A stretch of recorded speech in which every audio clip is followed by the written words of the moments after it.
Welcome back to The Thermostat with Jason Barger. If you're currently on a commute, a walk, or just a micro break in your day, glad you're making time to step back, to think, and to reflect on the next steps on your journey.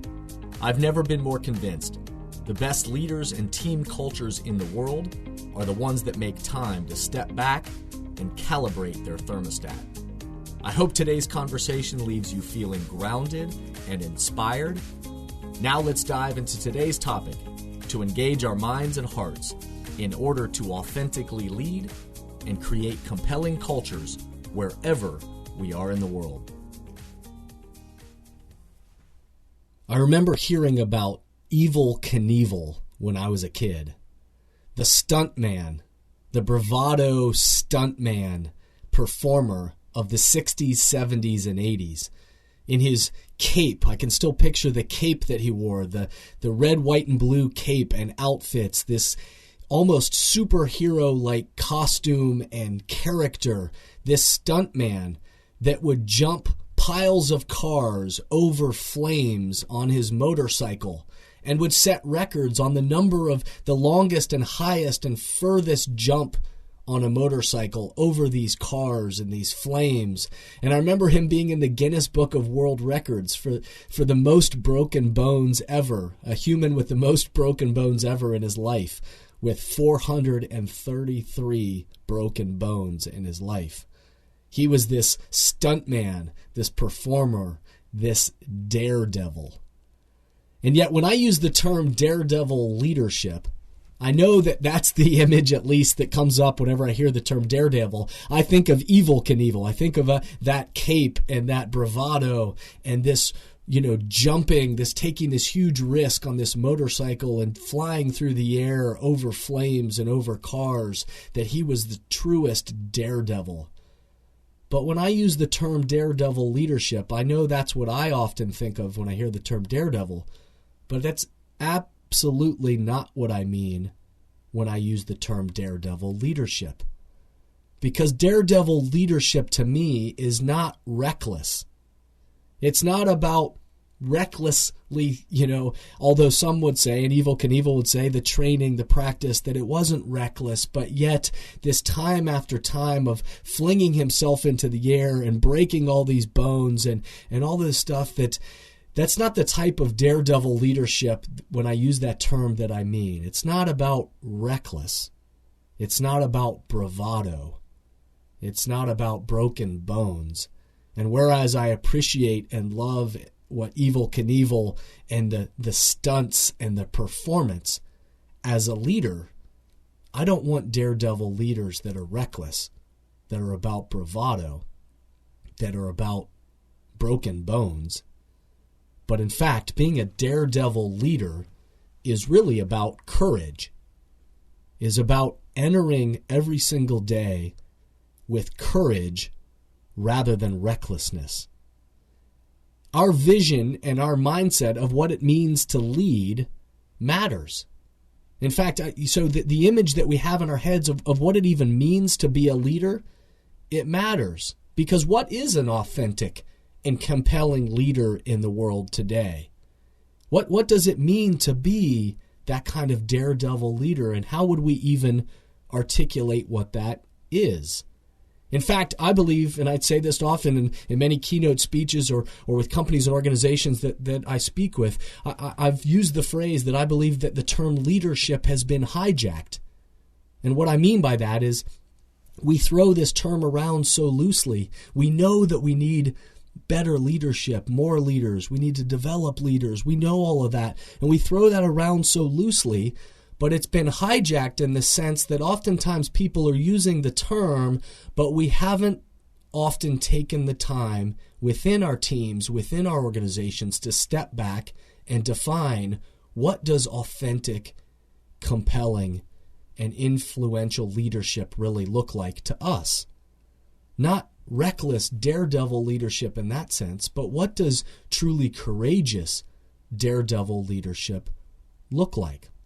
And the reason why how we think about leadership matters is I still remember as a kid also when I would hear the term leadership, that I would hear the way that oftentimes people back, in the 70s and 80s would talk about leadership. At least what I heard was oftentimes the image I would have in my head as they would talk about these leaders that were strong and, were at the top of the pyramid. They had worked their way up to the top of the pyramid. They were the CEO, the coach, the head honcho, the general. They were these strong people at the top of the pyramid, and their role was firm, and they were dictators, and they'd bark out orders, and they would tell other people what to do, and everybody would fall in line. And if that's the image that you have in your head of what it means to lead, then leadership all of a sudden becomes about being on top of the pyramid. And yet, in my travels, I as many of you know, I'm grateful that I give about this past year, I think I gave over 70 keynote speeches throughout the year, different places across the country and around the world, to be with different companies and organizations, people all over the place. Over the years, I've been fortunate to be able to speak and to connect and engage the minds and hearts of people around these types of topics around leadership and culture and service and vision and mission, and how do we proactively shape the culture we want. And in all of these experiences all around the world, I've asked the same question. I've asked groups all around the world, tell me the attributes. I've had them picture somebody in their life or their work or somebody they've observed from afar, but tell me the attributes of the most compelling, the most influential, the most exceptional leaders that they've seen or they've experienced or they've witnessed in their life. Who are the most compelling, influential, exceptional leaders? And then spit it out. Tell me the attributes of what made them so compelling and influential and exceptional. And you know how many times over the course of asking that question in teams and organizations all around the world?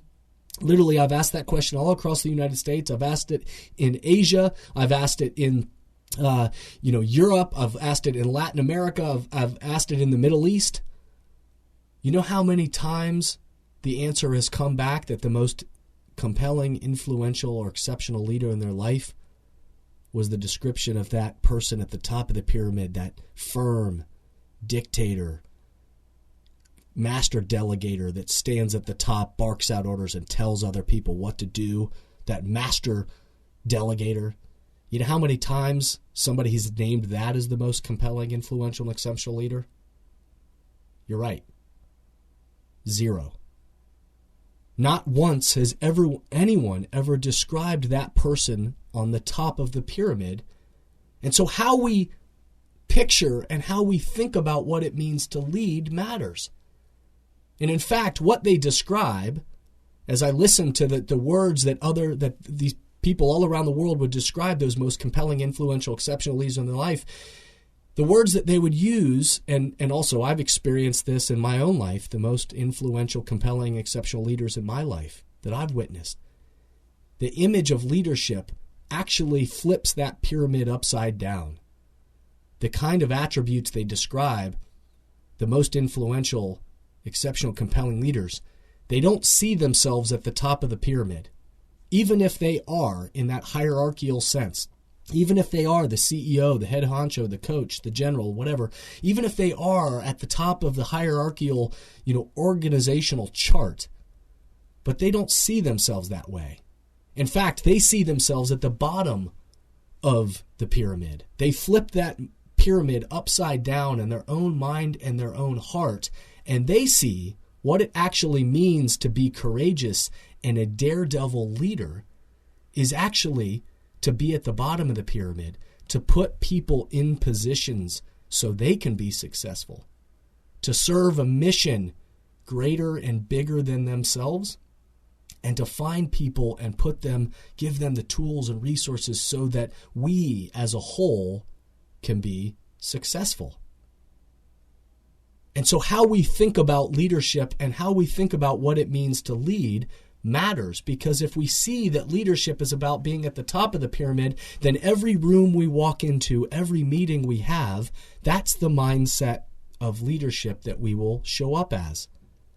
But if we've flipped that pyramid upside down in our own mind, and more importantly, our own heart, then we show up in each room in the attributes of seeing that I'm here to serve something greater than myself. And that's the way I show up to that table, to that conference room, to that meeting.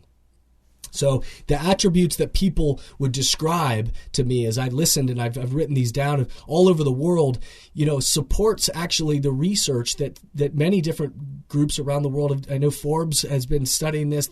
All the different business magazines have been looking in and studying what are those attributes of leadership that are needed in the world today.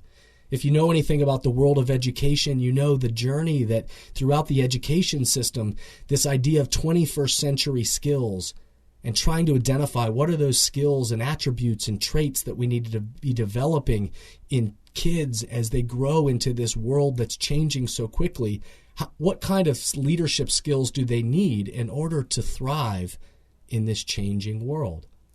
And so let me highlight just 7 real quickly. These 7 attributes that not only come up from all these people that I've asked around the world, but through this research that many of these different groups are doing, the words that I see raising to the surface is that the 7 attributes of leadership that we need right now starts with seeing ourselves that leadership is about being a servant leader, which means that we flip the image of what it even means to lead in our own mind and in our own heart upside down. That leadership is not about being at the top of the pyramid, but we see that it's about being at the bottom of the pyramid. 21st century leaders, some of the attributes are that we need to be storytellers. We need to be storytellers, which means a leader in the world today has to be able to communicate a mission, a vision, values, and bring people together by story that rallies people behind that story and brings people together to accomplish the mission, the vision, and values as a storyteller. A 21st century daredevil leader has to be a collaborator, which means that this day of the one leader that sits at the top of the pyramid and the single person that quote unquote has all the answers is just that's never been true. But more and more in teams and organizations, we don't need leaders that just think they have all the answers. We need to have leaders that, yes, have great ideas and great thoughts and have some of the answers, but in fact are master collaborators that bring teams and gifts and strengths together to collaborate and find answers together. We need innovators.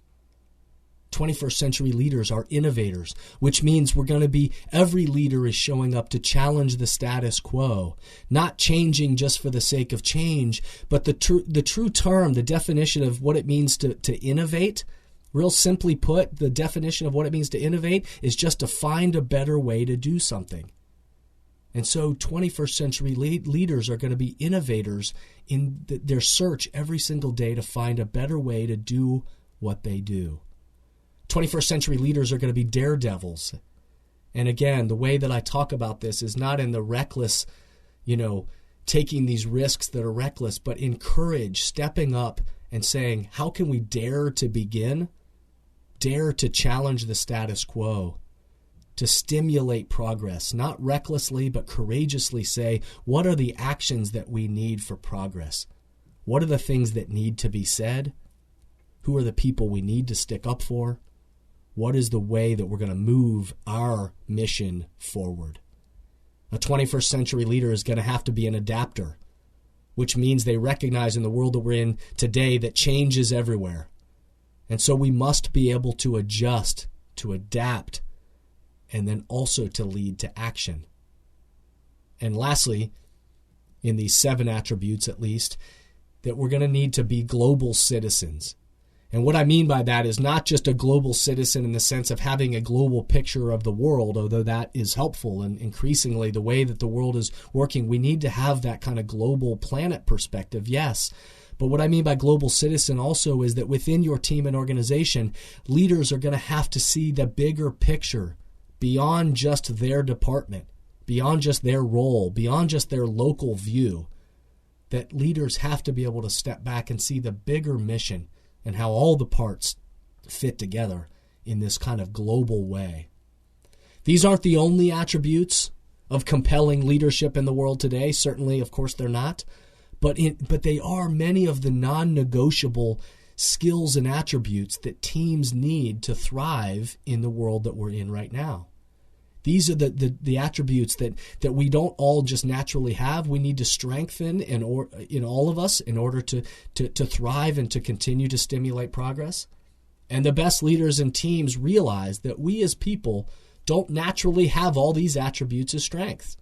We don't. Even as much as we may think we do, none of us have all these, and certainly all of these strengths play off one another. So the best leaders, teams, and organizations are the ones that are always developing, practicing, making sure that as you've heard me say in other podcasts and other speeches, where we look is where we go. What are we going to give our focus, our eyes, and our attentions to?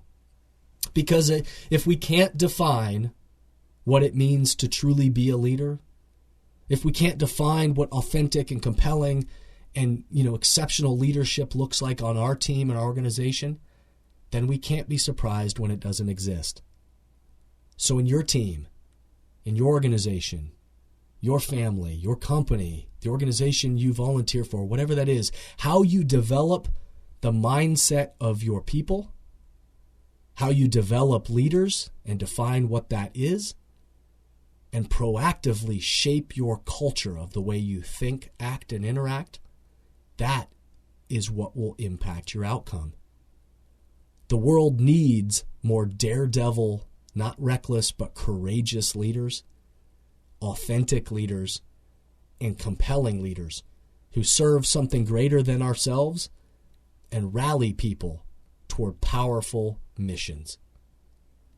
So as always, I want to leave you with some questions to ponder, some things for your own journey, your own life, your own work to ponder as you enter this week, or these kind of ideas are rattling around your mind and your heart. I ask you to ponder these questions. All of these attributes, all of these 7 attributes that I named are needed. But what needs to be more developed? What are the next ones that need to be developed and focused on your team? Of those 7 attributes, is it servant leadership, storyteller, collaborator, innovator, daredevil, adapter, global citizen? Which of those attributes, all of them are important and all of them need to be practiced and developed, but are there any of those that you hone in on and saying, that's what we need for the next step of our journey? What is your mission as a leader? Do you know what that mission is as a leader? And how do you want to be described by how you lead in your life and your work? Remember, it's not about recklessly challenging the status quo. It's about daring to be courageous, to serve people, and to serve a mission greater than ourselves. Dare to lead today. Thank you for listening to today's podcast, and I hope the messages and questions stimulate positive change along your path. As always, if these messages resonate with you and add value to your life, I hope you'll help amplify them throughout the world. Please rate, comment, and share on whatever podcast or social media platform you're using. And share this podcast with the people in your life or work who should be part of these conversations. That way, this spirit does, in fact, spread. If these messages or developing leaders and culture would be helpful to your organization, or you have a question or comment about this podcast, please contact us at jasonvbarger.com. And remember, we all are ambassadors for the culture we want to create in our life and work. We have to own the vision we want to be a part of. The future of leadership is you, is me, is us. Be a thermostat.